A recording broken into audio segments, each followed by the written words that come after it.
The disengagement ring. When you break off an engagement, should you take the ring back and return the gifts?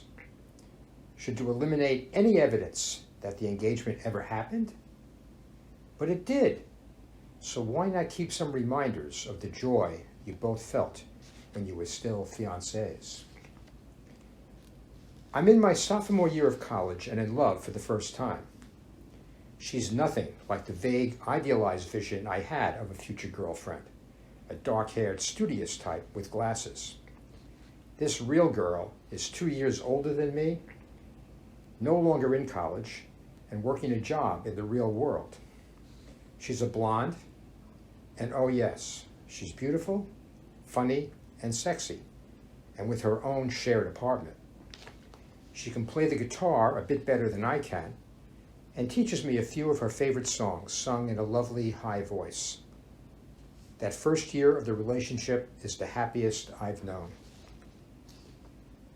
The idea of making this arrangement permanent is a mutual one. No popping of the question, just a natural consequence of two people sharing a strong and intimate connection and wanting it to stay that way forever. Do I know that I'm making the first big mistake of my life? Not a clue, even though my parents are trying to counsel me to reconsider. We need a ring to show that this engagement is official, even though neither of us is in the financial position to purchase a real engagement ring. We go together to an antique store to pick a ring out of the jewelry case. She quickly finds something she likes. It has 3 tiny diamonds in a silver setting, with even tinier chips embedded in the setting. I have enough money to pay for it, and technically, it's a diamond ring. We're engaged, and that's enough for now. No need to think beyond that. The next year goes by quickly. I'm preoccupied with avoiding the draft, with no idea of what I'll do afterwards. She goes from job to job and eventually has to give up her apartment and move back home.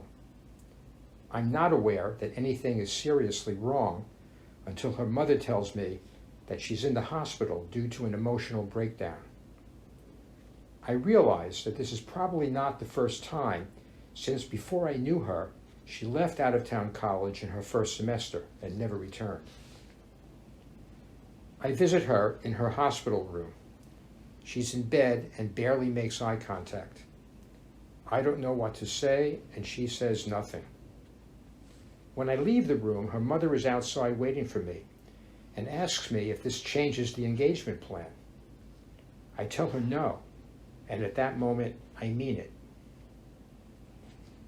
But everything has changed. The last year and a half of shared happiness with another person is now overshadowed by worries about the future. I have every intention of staying with her, but the balance of our relationship has been altered. I never thought of her as fragile.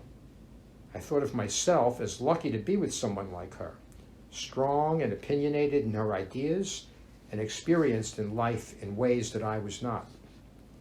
And it felt so good not to be alone, to be part of a couple. But I didn't really know her and barely knew myself. It takes several months before I summon the courage to tell her that we need to put our future on hold, stay together, but no longer plan on getting married.